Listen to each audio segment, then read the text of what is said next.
ایک شخص کی 4 بیویاں تھیں۔ چوتھی بیوی سے وہ بہت محبت کرتا تھا اور اس کو بنانے سنوارنے میں ہر وقت لگا رہتا تھا۔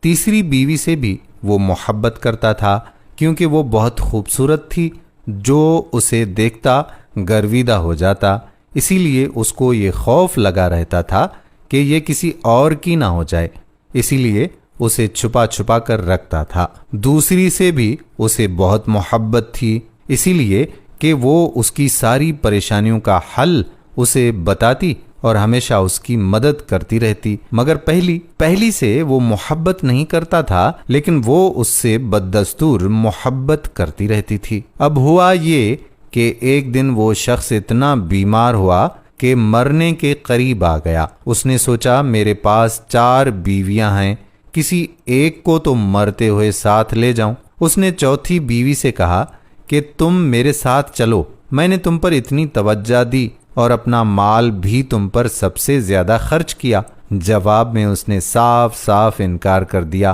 بھلا کون کسی کے لیے مرتا ہے؟ تیسری بیوی سے کہا تو اس نے جواب دیا کہ دنیا میں ابھی میرے چاہنے والے بہت ہیں، میں کسی کی بھی ہو جاؤں گی۔ دوسری بیوی نے کہا کہ میں صرف قبر تک تو ساتھ آ جاؤں گی، مگر اس سے آگے میں نہیں آ سکتی۔ اب یہ بڑا پریشان ہوا۔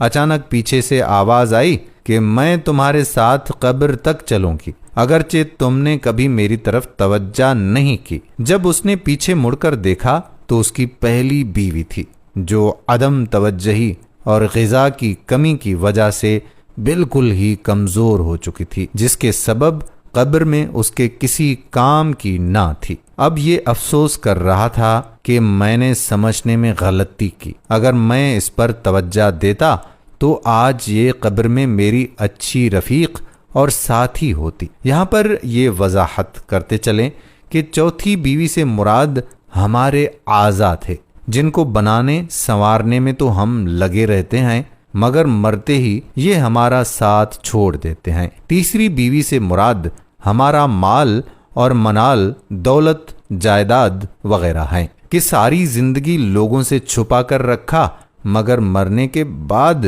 یہ دوسروں کے ہو جائیں گے۔ تیسری بیوی سے مراد ہمارے اہل و عیال اور رشتہ دار اور دوست و احباب ہیں۔ دنیا میں یہی لوگ ہمارے کام آتے ہیں، ہمارے مسائل حل کرواتے ہیں، ان سے جتنی اور جیسی چاہیں مدد لیتے رہیں، مگر یہ لوگ بھی زیادہ سے زیادہ قبر تک ہمارے ساتھ رہتے ہیں۔ پہلی بیوی سے مراد ہمارے اعمال ہیں، جو قبر میں ساتھ جائیں گے، لیکن ہم ان کی طرف توجہ نہ دے کر قبر کے حقیقی دوست، حقیقی رفیق اور ساتھی سے محروم ہوئے۔